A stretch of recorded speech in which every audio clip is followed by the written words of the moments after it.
Welcome to the magical world of Brambly Hedge, where you can enjoy 4 seasonal adventures featuring the lovable mice, Wilfred, Primrose, and all their friends for the first time on video. I can't wait! I can't wait! I can't wait! I can't wait! In Summer Story, join the summer celebrations as the mice of Brambly Hedge prepare for Poppy and Dusty's unusual but very special riverside wedding. This could be the moment we've all been waiting for. You mean he finally asked her?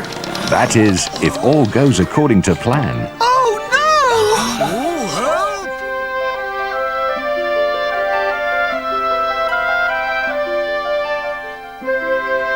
no! In Autumn Story, while the other mice are bringing in the last of the harvest, Primrose and Wilfred get hopelessly lost in the woods, and it's up to the Bramley Hedge mice to organize a rescue party. I smell a storm. How will they find them in the night as the storm rages around them? What's that?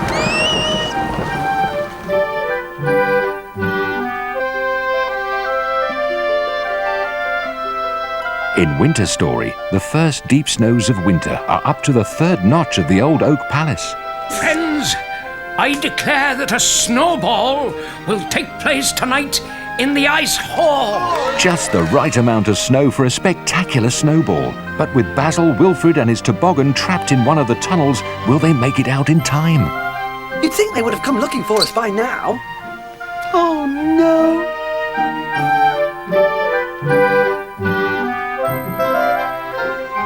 In Spring Story, a surprise picnic has been arranged at Bluebell Bank for birthday mouse Wilfred. It's my birthday! Happy birthday, Wilfred. Happy birthday, Wilfred. When the wrong basket is taken, it almost becomes a disaster as they try to find the food and presents before Wilfred goes off on a birthday adventure of his own. Ready or not, here I come! Wow! Start your Bramley Hedge collection today.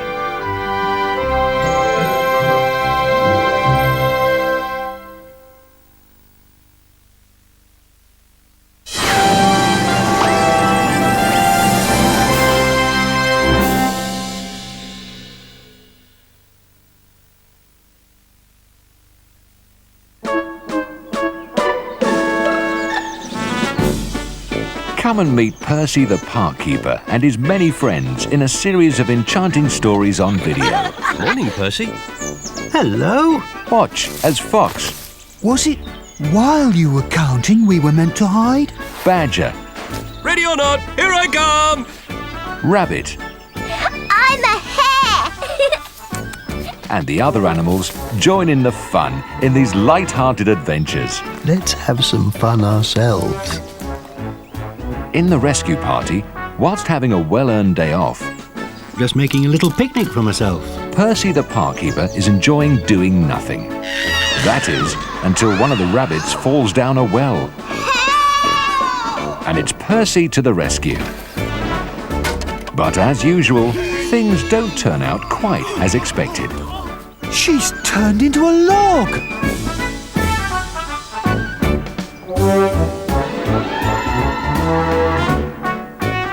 In one snowy night, Percy always feeds the hungry animals in the park where he lives. I hope you like peanut butter. Do you? But on one particular cold, snowy night, Percy discovers that his little friends are in need of shelter. We're sorry to disturb you, Percy, but we've nowhere to sleep tonight. There seems to be an unexpected guest. There's something moving under the floor.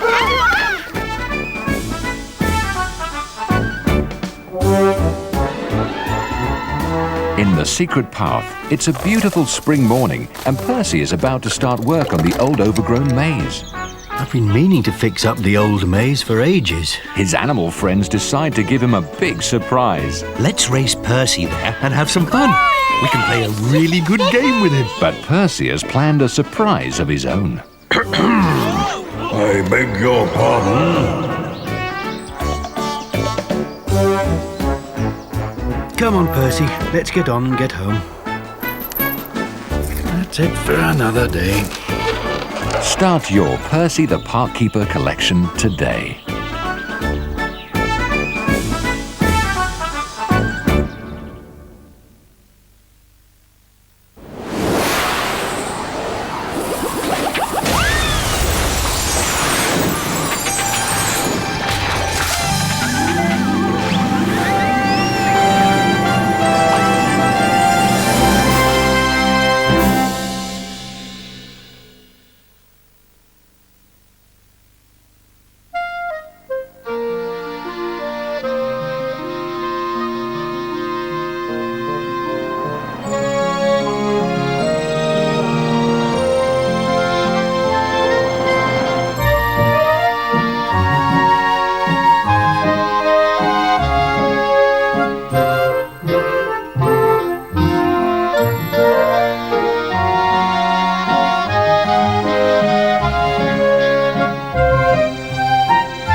It was the middle of winter. The sun had just set, and it was very, very cold. An icy wind was blowing from the east, and as it blew, it softly whispered, "Snow." Deep in the dark roots of Brambly Hedge, tiny lights could be seen moving hastily along, and then just as swiftly disappearing. The lights belonged to the mice who lived in Brambly Hedge. They'd heard the wind's message and were hurrying home to get out of the cold. But there was one mouse, a young mouse by the name of Wilfred Toadflax, who longed for the snow to come. And then if the snow gets really, really deep, I'm going to take you out to the top of the highest drift and we'll whoosh down faster than a flash of lightning. Faster than you can run to the store stump to collect some honey and clover flower from Mr. Apple. Oh, can I finish polishing my toboggan first? Not if you want fresh biscuits for tea. Biscuits? Store stump, here I come! Wilfred imagined himself an intrepid explorer on a sleek toboggan, speeding fearlessly across deep snowdrifts. Faster, faster! Oh! My. Wilfred Toadflax, wherever are you going in such a hurry? Mrs. Eyebright, Lord Woodmouse, I'm really sorry. I was You were just riding on a toboggan, weren't you? No, I mean, yes, well, sort of. But how did you know? That's for me to know, and for you to know I know. Well, if this snow keeps up, as I believe it will, you'll soon be able to go tobogganing. On a real toboggan. I can't wait! Do you really think there'll be a lot of snow, Lord Woodmouse? Smells like it to me. And there's a feeling in the air, just like that time long, long ago when the snow got so deep, it went all the way to the top of the third notch on the old oak palace. Wow! If, and only if it gets that deep, will it be deep enough for a snowball. A snowball? Yes. There's only ever been one snowball that I can remember. It was held in the year Mr. Eyebright and I were married. What a night! And what a feast we prepared! Special snowball food. Food? Sorry, Mrs. Eyebright, I've just remembered I have to go to the store stump for my mother. Go carefully on that toboggan. Later, as Wilfred and Mr. Apple left the store stump to head for home, they were greeted by delicious, warm smells, which wafted from the kitchen of Crabapple Cottage out into the crisp, cold air. That smells good. Do you think it's going to keep snowing, Mr. Apple? I do, Wilfred.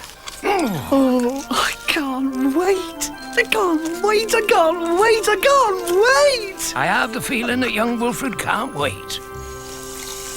Hello, dear. Goodness me, if there's as much snow out there as you've brought in here. There'll be enough for a snowball.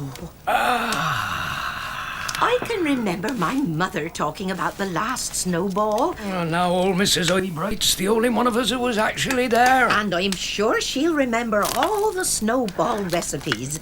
I've got one for blackberry sorbet, which my mother gave me, and snowball meringues. Well, I wouldn't set my heart on blackberry sorbet or a snowball if I were you. The snow would have to come all the way up to the third notch on the old oak palace. Can you imagine that much snow? Of course. Can't you? I'm sorry. I can't think of all that cold snow when I'm sitting by our warm fire eating the best mushroom pie in Brambly Hedge. Next door in the hornbeam tree, the Toadflax children didn't want to think about anything but lots of cold snow. They'd been sent off to bed after a hot supper by the fire, but they were far too excited to sleep. Tobogganing tomorrow. Snow pancakes for tea. We'll make a snow mouse. And I'll knock it over. Hey, be careful. While Wilfred dreamt of high drifts and his shiny toboggan, the night silently slipped away, leaving behind it a thick, white blanket of snow.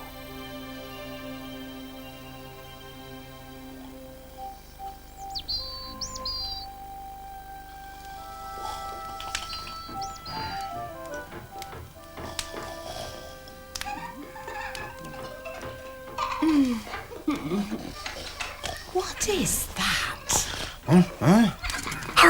Hurry, let's get outside. Look, I've never seen so much snow. And where do you think you're going? It's all right, Mum. We're just going out for a quick toboggan ride, and then you'll have time to make breakfast. That's very thoughtful of you, Wilfred. Ready, toboggan? Now we'll have to wait till Dad gets up and digs us out. Oh, no, we won't. I'll dig us out. Mum, guess what? We're snowed in. Wilfred said he's going to dig us out. Oh, he does he? Well, you just go and remind him that young mice never dig without the help of a grown-up. I'll go and get your father up. The Wilfred may have the whole hedge dug out by then. As the rest of Brambly Hedge woke up, the morning sunlight revealed that the snow was thicker than the mice had expected. All the downstairs windows and many of the upper ones were hidden in deep drifts. My. So, Mrs. Eyebright, what do you think? Is the snow deep enough for a snowball? It's almost up to the third notch. Almost isn't enough, Lord Woodmouse. But another snowfall should do it. Excellent. I'll keep my eye on it and report to Mr. Apple. Did you hear that, Basil? I certainly did. And it's enough for me to get my skates on.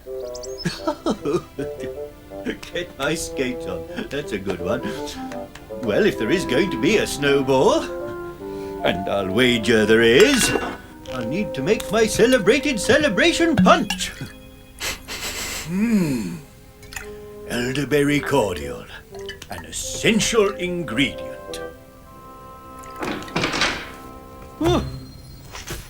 It looks like there's some digging to be done. In every home along the hedgerow, shovels, maps and ropes were kept in a special cupboard by the front door, so that in a situation like this, the mice could dig tunnels from tree to tree.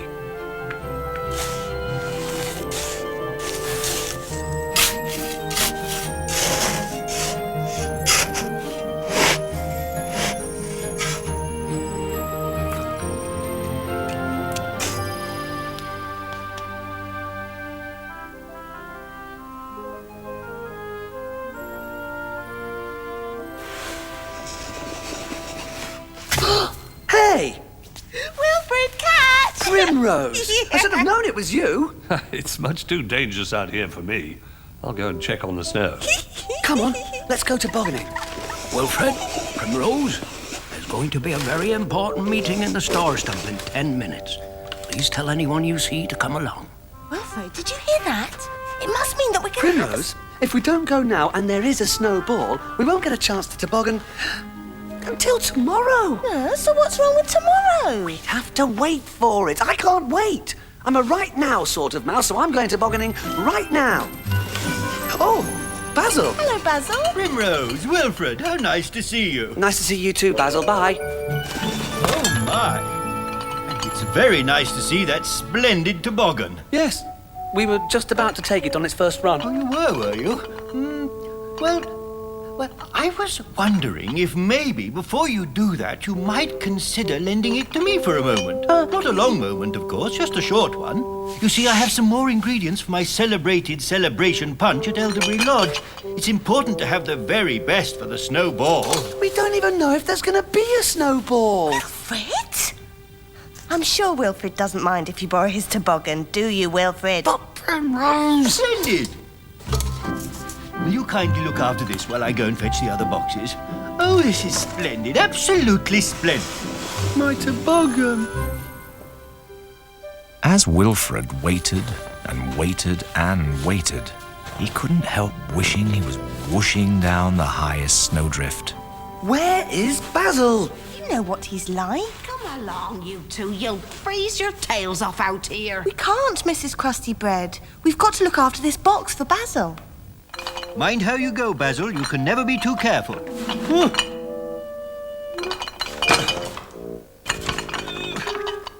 It was great. It was grand. The best drink in the land. For breakfast, supper, tea, or lunch, drink Basil's celebration punch! Come on, Wilfred. You go, Primrose. I'll wait here with Basil's box. All right. But I'll come straight back. Basil, where are you? This is not good. Not good at all. Unaware of the danger that Basil was in, the mice of Brambly Hedge gathered in the warmth and safety of the store stump. Meanwhile, Lord Woodmouse scurried through the tunnels from the old oak palace with the final snow report. Shush, everyone. Mr. Apple's going to speak.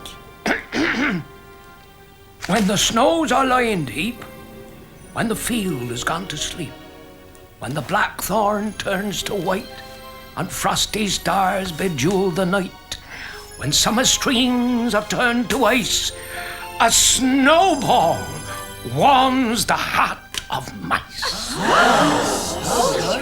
Friends, I declare that a snowball will take place tonight in the ice hall.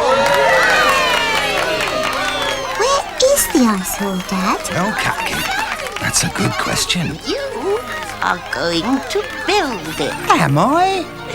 We all are.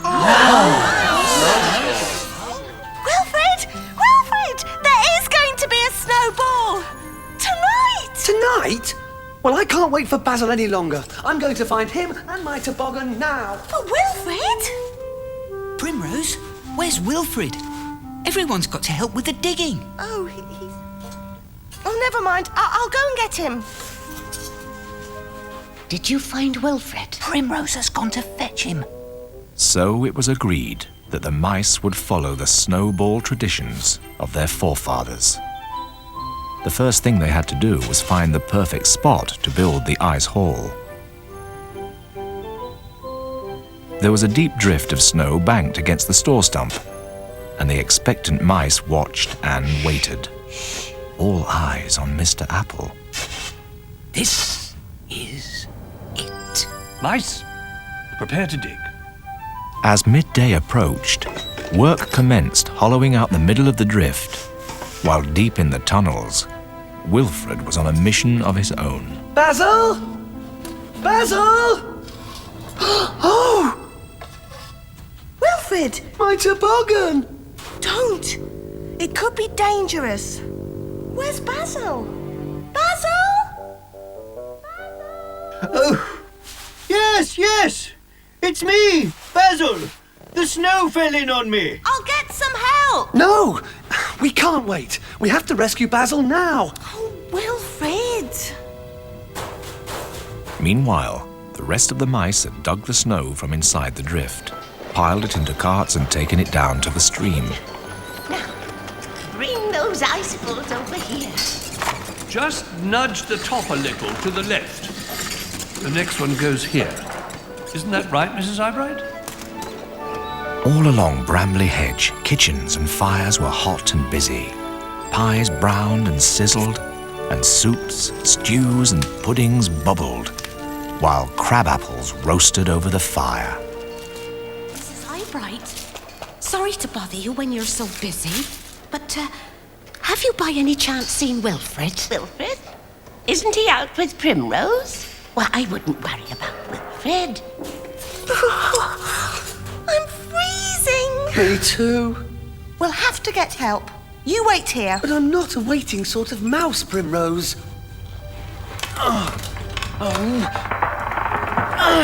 Wilfrid, don't! Whoa! Wilfrid! In the ice hall, the mice of Brambly Hedge were too busy working to even notice that Wilfrid, Basil and Primrose were missing, trapped in a tunnel. Oh, mind your backs now. Make way. We have everything here but the punch, dear. I do hope Basil hasn't forgotten. You know Basil, dear. I'm sure he's just trying to decide exactly what should go into it. And tasting what should go into it too, I shouldn't wonder. Basil, are you all right? As good as can be expected in these circumstances. What about you? I'm cold. If only I hadn't pulled on the toboggan. Well, you did. As usual, you just couldn't wait. I can't help it if I'm a right now sort of mouse. And right now, we're stuck. And not just sort of. Oh, it'll be ages before anyone comes looking for us. It seemed that Primrose was right. By tea time, the ice hall was almost finished. The sparkling ice columns and glistening carvings were in place, and the mice were just adding the all-important finishing touches. Mr. Toadflax had fetched some glowworms from the bank at the end of the hedge to illuminate the ice hall. You missed a spot there, Flax. Oh, much obliged to you. Does anybody have any more holly? I think we could use a few more sprigs here and there. Here you are, Mrs. Eyebright. Have you seen Primrose recently? Primrose? She's with Wilfrid, isn't she? I wouldn't worry about Primrose. Here you are, children. Oh, thank you, Mrs. Eyebright. You haven't seen Basil, have you, Mrs. Eyebright? No, Mr. Apple, I haven't. Wherever can he be? At last, it was time for the workers to admire the fruits of their labours before going home to wash and change. Trapped in their snowy cave, 3 very cold and unhappy mice weren't going anywhere. Basil was trying his best to keep everyone's spirits up. Don't worry, I'm sure they're on their way. Oh, what are we going to do when all 3 lanterns go out? We'll wait in the dark. I hate waiting. Yes, Wilfrid, we noticed. You'd think they would have come looking for us by now. Oh, no. I don't like this. I'm sorry I ever got you 2 into this. Wait a minute. Maybe if we pushed the toboggan, we could bash a hole through the snow. Why didn't we think of that before? Probably because it's not a good idea. Oh, come on, Primrose. It's worth a try. I agree, and at least the exercise will warm us up. Oh, all right. Anything to get warm. Ready? 1, 2, 3. Push! Look! It's working! One more time. 1, 2, 3, push! I think I can crawl through there. Whoa, Wilfrid, not so fast. We must prop it up first. There. Right. Wilfrid? They don't fit. I'll fit. You? You can't go. You're not old enough. Wilfrid, Toadflax, I don't believe you just said... Now. Listen, Wilfrid, if it hadn't been for your idea to make the hole in the first place, there wouldn't be anything for Primrose to crawl through, would there? Basil's right, Wilfrid. Off you go, Primrose, but hurry. And be careful. Using every ounce of courage she could muster, Primrose set off through the dark and deserted tunnel. Basil and Wilfrid felt quite helpless, and quite alone. Back at the ice hall, the guests were arriving for the snowball. As they entered, they were filled with wonder by the splendor and magnificence of the occasion. It's perfect. Takes me right back. Hello, Betty. Where's Primrose? Primrose? Isn't she with you? No. I thought Primrose and Wilfred were with you. But if they're not with me, and they're not with you, where are they? Oh, dear, something's happened. I know it. Wilfred and Primrose are missing. Everyone, stop everything. What's going on? Fetch some lanterns. Don't worry, we'll find them. Now, who saw them last? I haven't seen them since this morning. Whatever can have happened to Where them? could they be? We've got to find them. Help quickly! Primrose! A tunnel caved in. Wilfred and Basil are still stuck. Just outside Elderbury Lodge. The lanterns are going out. The roof's going to cave in. In the cold, dark tunnel, Wilfred and Basil huddled together and bravely sang. They were trying to drown out the ominous creakings and groanings of the props, which sounded as though they might give way at any moment under the weight of the heavy snow. Breakfast, supper, tea, or lunch. Basil, did you hear that? What's taking them so long? I hope they're all right. Of course they're all right. I think we'd rather have your punch without ice, if it's all the same to you, Basil.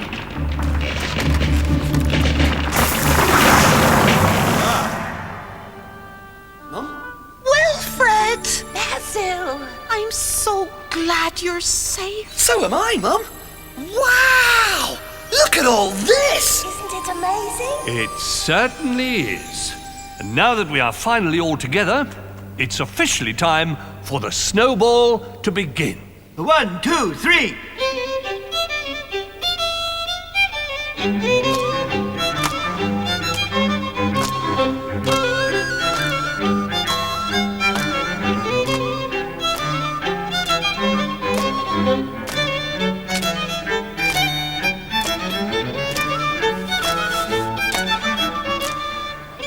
Supper is served.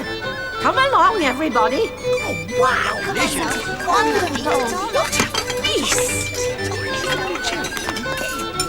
Oh, I don't know. Pass the blackberry sauce. It's not as good as mine would have been, but it'll do. Your snowball meringues are exquisite.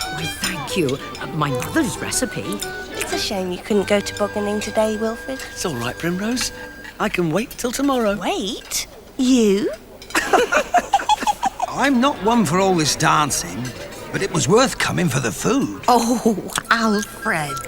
Mrs. Toadflex, would you care to dance? Oh, Lord Woodmouse. I'd love to.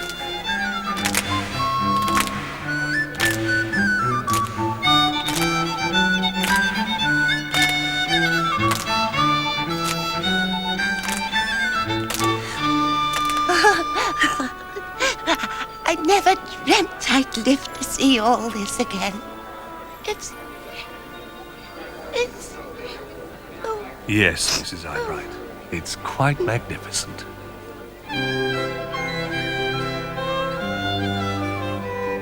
The snowball went on until dawn. The musicians were tired. The ice columns began to drip. The sleepy mice could dance no more, and young Wilfred finally got to ride his beloved toboggan. The mice wandered home through the snow tunnels, climbed the stairs, and crept into their warm beds. Outside the window, the snow had started to fall again, but no one noticed. Every mouse in Brambly Hedge was fast asleep.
there's a hornbeam tree, several crabapple trees, a large stump overgrown with moss and ivy, some elderberry bushes, a splendid oak, and a clump of hawthorn. Brambles and honeysuckle, foxgloves, ferns, and wild roses grow alongside in a tangle of leaves and stems.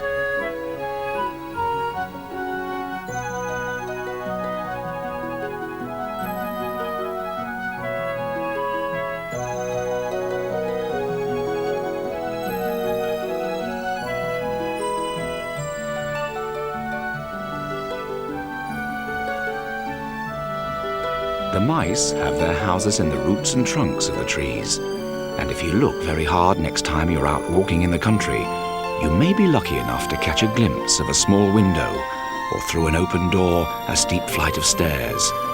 If you do, you'll know that you have found Brambly Hedge. Whatever the season, be it winter, spring, summer or autumn, there is always something to celebrate in Brambly Hedge. Everything the mice need for these special celebrations is stored in the store stump. They go to see Mr. Apple there to collect their supplies: flour, honey, jams, and jellies. Down in the cellar, Basil keeps his cordials, wines, and syrups. Birthdays, weddings, naming days, snowballs, and midwinter feasts all have their special menus and traditions.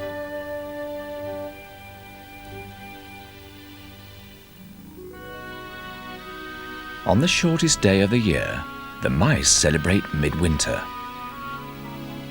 Mr. Apple and Dusty Dogwood head the procession as the Midwinter log is pulled along the hedge to Old Oak Palace.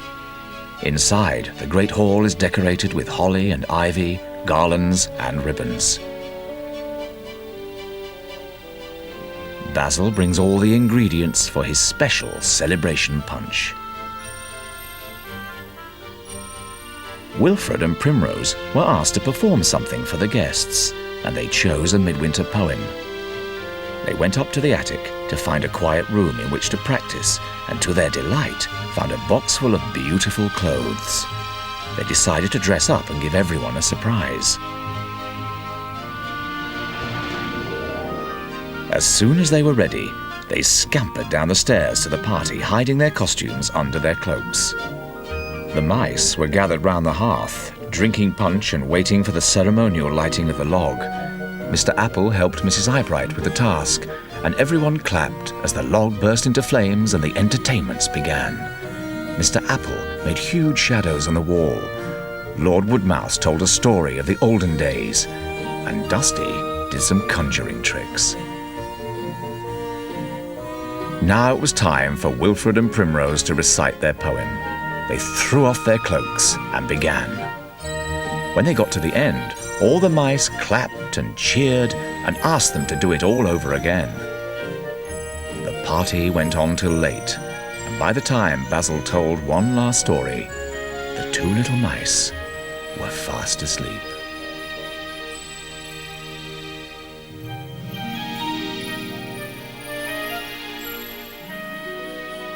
I love weddings. Why is Dusty taking so long to ask Poppy anyway? Maybe he's worried that she'll say no. But she won't, will she? Of course not. Poppy's longing for him to ask. I'm sure of it. How's Dusty supposed to know that? Isn't there a way to let him know how Poppy feels so he won't be afraid to ask her? That's it, Wilfred. You're brilliant. I know. Poppy! Dusty. I need to talk to you. In private. It was early in June when Poppy Eyebright and Dusty Dogwood announced their engagement. Friends, Dusty has something he would like to tell you all. Poppy, excuse me. Poppy and I, Poppy and I are going to be married. Everyone along the hedge gets involved when there's a wedding. Poppy and Dusty decided to marry on Midsummer's Day on a raft on the river. Primrose was asked to be a bridesmaid. Dusty's friend Conker would be his best man, and Wilfred, to his great delight, was asked to help build the raft. On the day of the wedding, the sky was blue and the sun was shining. Basil selected some of his best wines and put them to cool in the rushes. Everything was ready, and on the decorated raft the wedding cake was put in the place of honour. Old Vole performed the ceremony. Poppy Eyebright, do you love Dusty Dogwood, and will you love him and care for him forever and ever? I will. Dusty Dogwood, do you love Poppy Eyebright, and will you love her and care for her forever and ever? I will. Then in the name of the flowers and the fields, the stars in the sky, the streams that flow down to the sea, and the mystery that breathes wonder into all these things, I now pronounce you mouse and wife.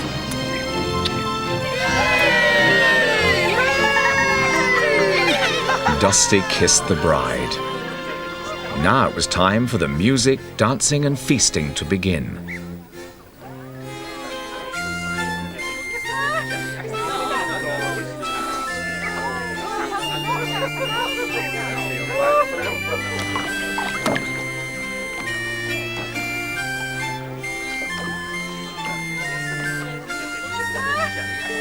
Can't have a wedding party without my meadow sweet wine.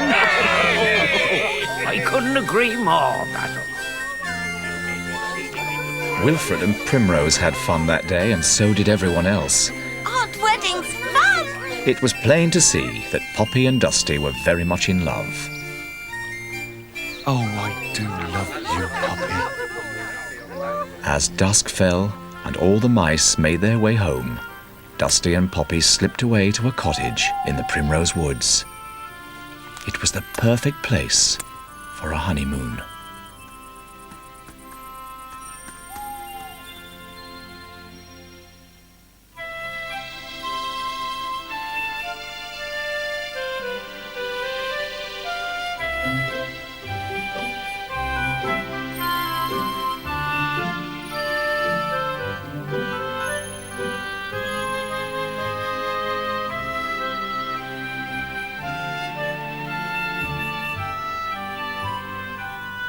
When a baby mouse is old enough to sit up, it's time for naming day.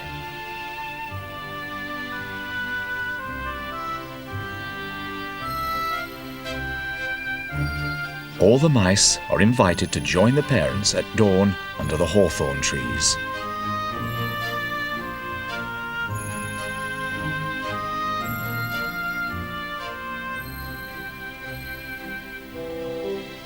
The baby mouse is carefully handed to Old Vole. As the first rays of the sun touch Brambly Hedge, Old Vole sprinkles the baby mouse's head with freshly gathered dew, and then recites, "The buds in the branches blossom and flower, the blackbirds sing in the leafy bower, and over the hill comes the rising sun to shine on the fields and on you, little one." Now the baby mouse is given its name, and all the mice drink its health with Basil's special fruit cordial.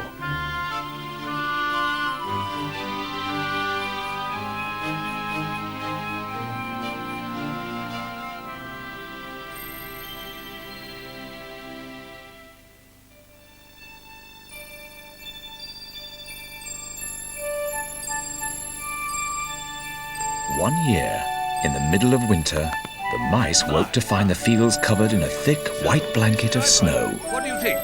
Is the snow deep enough for a snowball? Shush, everyone. Mr. Apple's going to speak. When the snows are lying deep, when the field has gone to sleep, when the blackthorn turns to white, and frosty stars bejewel the night, when summer streams have turned to ice, a snowball warms the heart of mice. Friends, I declare that a snowball will take place tonight in the ice hall. A snowball is a rare and exciting event that can only take place when there is a really heavy fall of snow.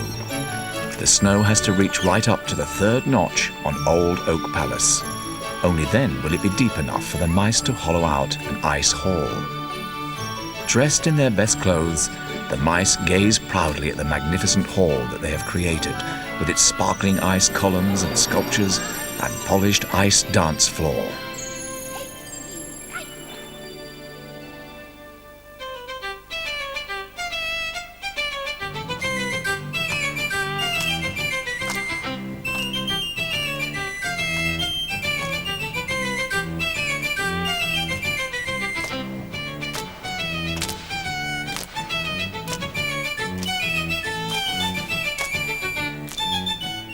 Supper is served. Come along, everybody. Wow, this is wonderful. What a feast. I don't know. Did you pass the blackberry sorbet? It's not as good as mine would have been, but it'll do. Your snowball meringues are exquisite. Thank you. My mother's recipe.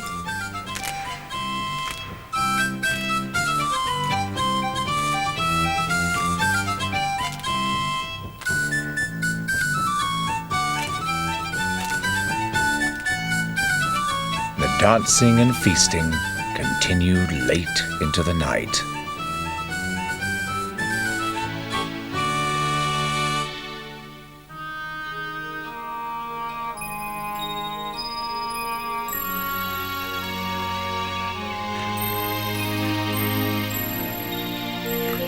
It's today.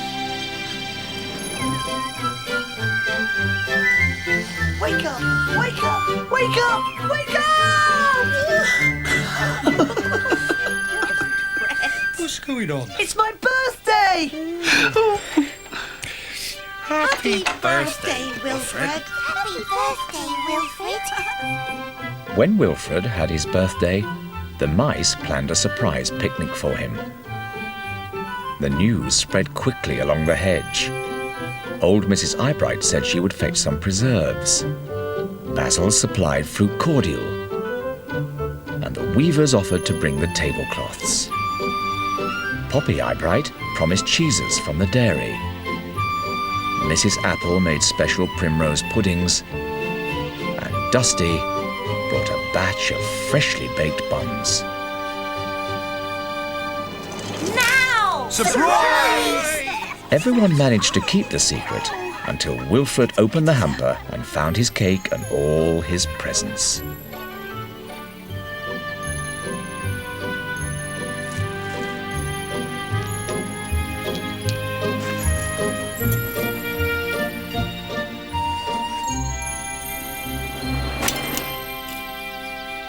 I didn't know this was a birthday picnic, so I didn't bring a present. But you already gave me a present, Basil. A whistle lesson, remember? How could I forget? Shall we?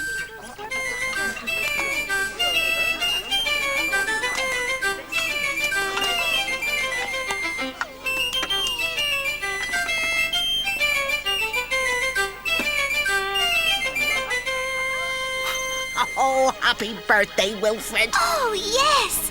The cake! Go on, Wilfred. Blow out the candle.